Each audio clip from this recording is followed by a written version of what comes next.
I'm Danae Wolf, and I'm passionate about helping big thinking entrepreneurs understand their numbers so they can increase their profits and decrease their stress. So join me each week for an honest convo, jam-packed with tangible advice on all the things needed for a profitable company and a thriving life. Because the truth is, if you don't know what's going on in your bank account, you don't know what's going on in your business. Welcome to the Profit Factor Podcast. Today is a very special day because this is actually my first podcast. I have dreamed about this for so long, and I can't believe it's finally coming to fruition. Now, I went back and forth on what topic I should choose for this inaugural episode, and ultimately, I decided that the best place to start is at the very beginning. The launch, the creation, that initial foundation of what your business is built on. No matter where you currently are in your entrepreneurial journey, the truth is we all started in the same exact spot. We all began with our why. Now, I'm sure you have all heard of this infamous why before. There's countless podcasts, books, gurus, all encouraging you to find your why. They define it as your purpose, your passion. It's what drives you out of bed each and every morning. These whys are typically the entrepreneur's love for food if, say, they opened a restaurant, or their love for health and wellness that led them to open a gym. And of course, there's the ever-present most popular why, our love for our families that drive us. Now, I strongly believe that there is no doubt that our passions motivate us. But to say that they are the reason that you started your company is complete and total bull crap.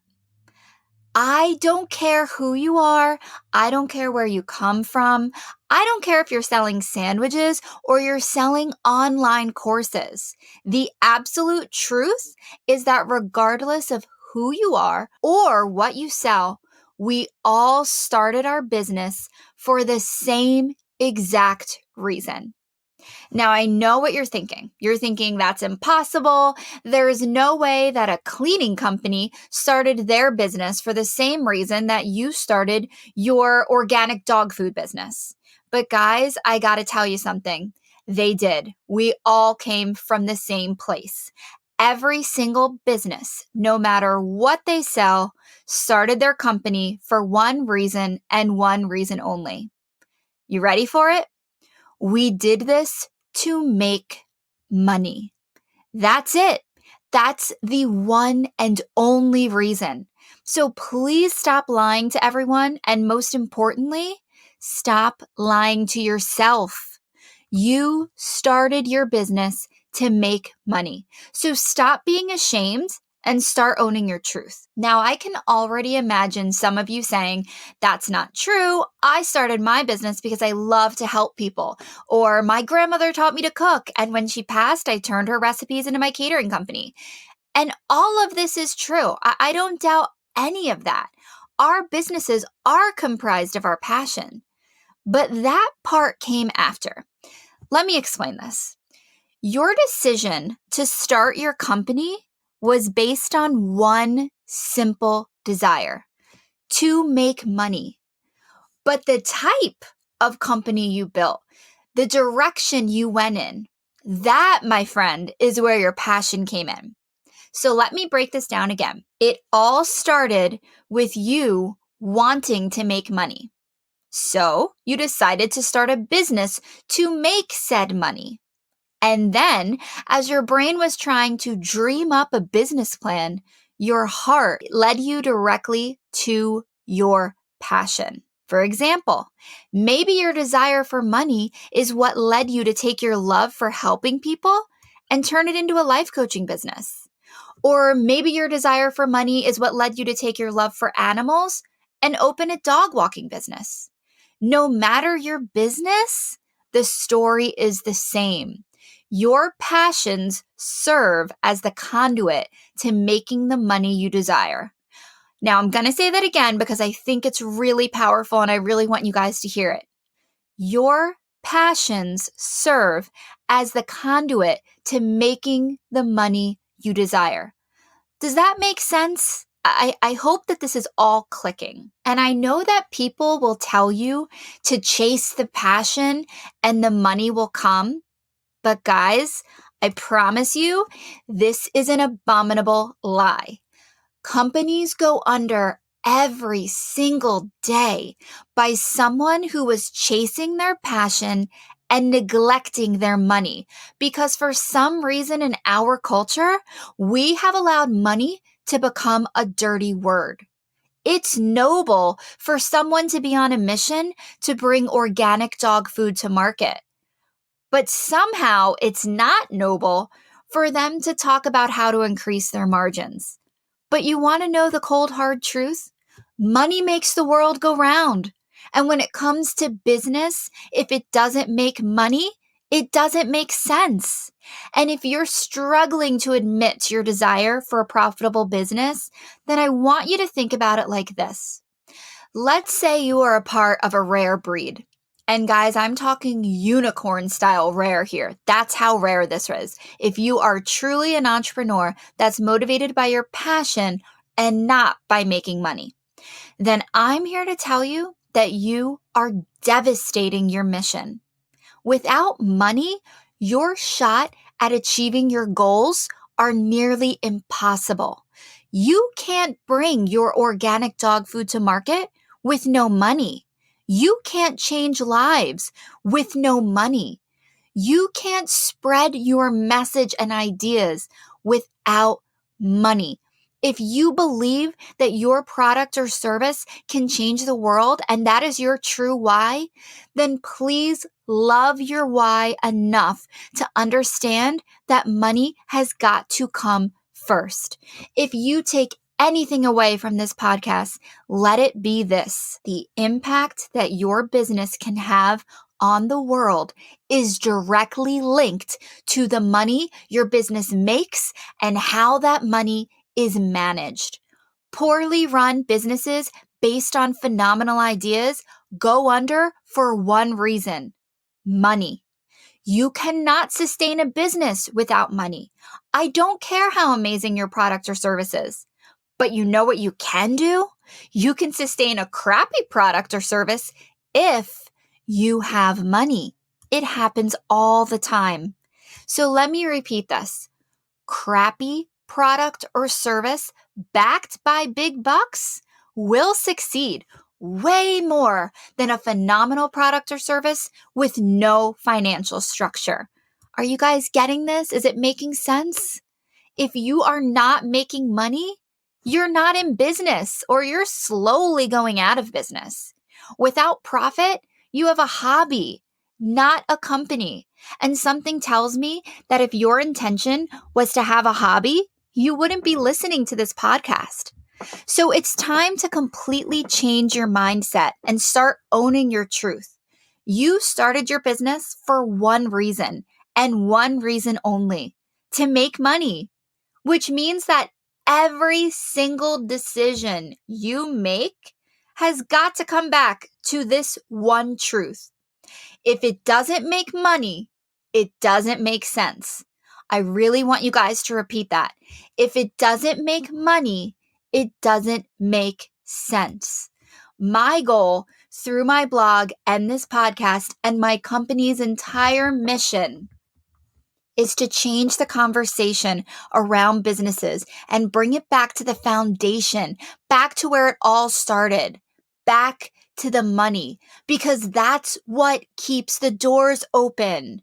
It is about your dream and your passion, but if you don't have the money to keep it afloat, you're going to go under. In my company, the Chic CFO, I can't even tell you how many times I've met with prospective clients and been completely enamored at first glance.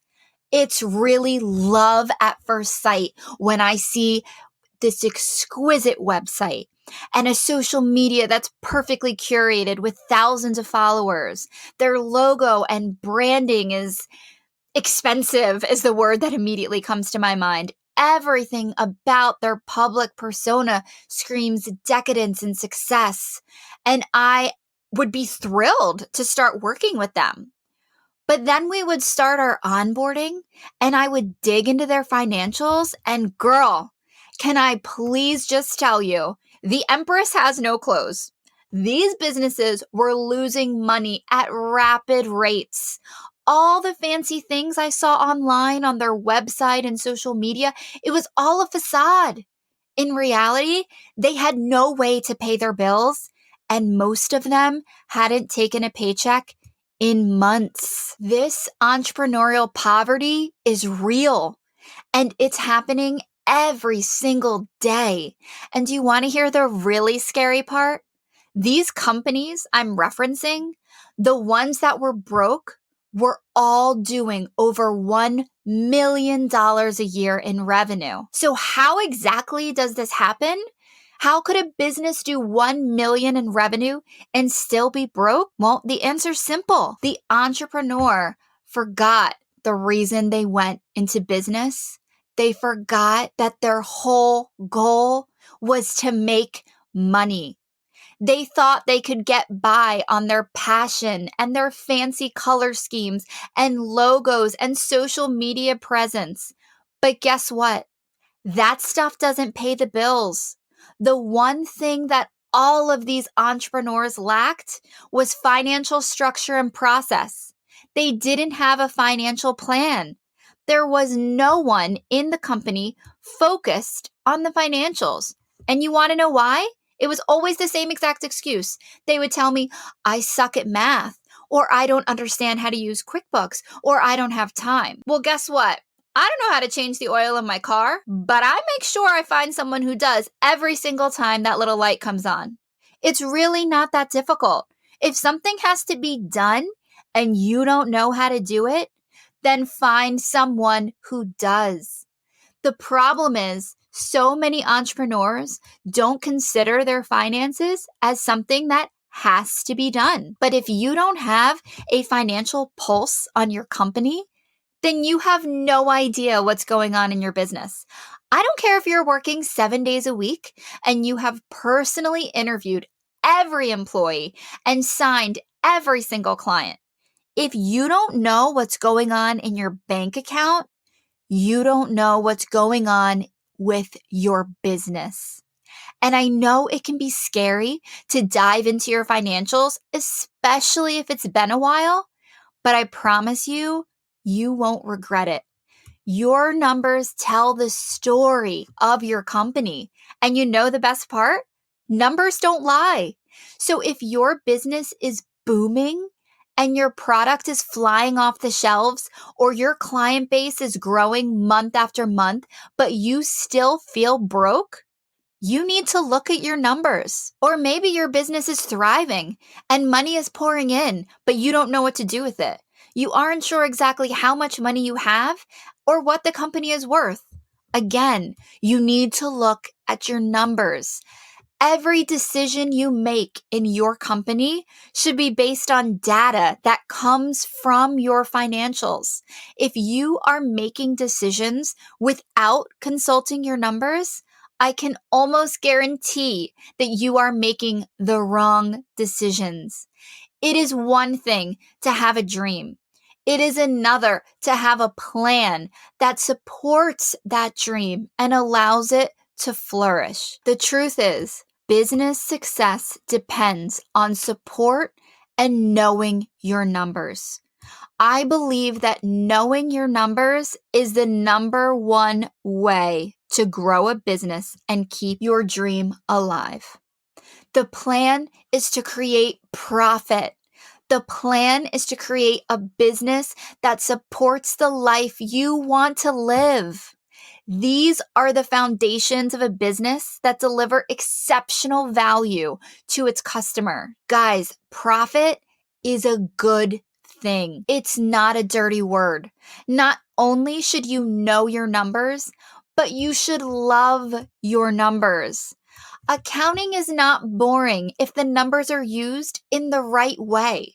So often, entrepreneurs use their reports from their accountants to see what they've done in the past. And while this is great for the IRS, it's completely useless to you as an entrepreneur. What you need is future-focused financials, a financial plan and strategy that outlines a roadmap to get you to the profit you want in order to achieve the life you desire. This is where my passion comes in. Now, don't get me wrong. I 100% started my company to make money. But my passion for business financial strategy is why I chose the path that I did. Let me give you a brief background of my story. When I graduated from college, I knew right away that I needed to go into business for myself. I graduated at the time of the economic drop off where everyone was getting laid off. And I took a look around and saw all these people who had listened to the leaders in their company and done everything they said their entire careers. And now they were middle aged, getting laid off, all because of mistakes that people at the top made, not them. And I quickly learned if I'm going to go under, it's going to be because of me, not because of anyone else. So I immediately made the decision that I wanted to have my own business. Obviously, fresh out of college, I wasn't able to do that. But what I was able to do was secure a job in a small business and work my way up to general manager and then regional manager until I finally had a skill set that I was able to take and launch 2 of my own brick and mortar quick service restaurants. And that's how my entrepreneurial journey began. And about a year in, I was in a pretty bad place. We were running out of money at rapid fire, and I was actually forced to take out a second loan 1 year after opening. 1 year. So it was a really humbling moment. And I remember sitting in the lawyer's office at the closing for the second loan and thinking, I really hope I'm not here again next year. And in that moment, I vowed to myself that I was going to figure out what was going on in my business. I was spending my days making food and serving customers and trying to keep employees happy. And I never sat in the office. I never looked in the back. And I had no idea what was going on under the hood of my business. So I became engrossed in understanding my numbers. I started taking classes and reading every resource I could get my hands on. And for the first time, I started looking at my businesses through this financial lens, this numbers perspective. And I'm proud to say that those 2 loans I took out had a 5-year payback, and I paid them off in full in 3 years.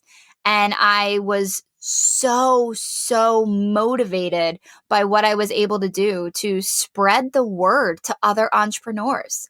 So I started teaching classes on it and getting out into the community and telling entrepreneurs how they could change their company and change their life simply by understanding the data, by understanding their numbers. And in teaching the classes, I started getting approached by students asking me if I would help them with their specific financials and if they could hire me, which is something that I really never thought to do. And I really dove into it with a full heart and an open mind and ready to help them. And I did. And I loved every second of it. And that's how the Chic CFO was born. I sold my 2 restaurants about a year ago. And in the past year, I have been 100% committed to the Chic CFO and spreading my message and helping as many entrepreneurs as possible. And that's what I'm hoping to achieve here with this podcast, with my blog, and with my company. And if any of this is resonating with you, I hope that you'll continue to tune in week after week as I dive into tactical processes that can help you follow your heart to understand your numbers and begin to implement a financial strategy in your company. And I really want it to come from your heart, guys. I want you to search back and remember the initial desire was money, and that's okay. You have to be at peace with that, and you have to reprogram your brain to say, I'm going to look at my company through the lens of, if it doesn't make money, it doesn't make sense. Write that down, put it on a poster, hang it on the wall.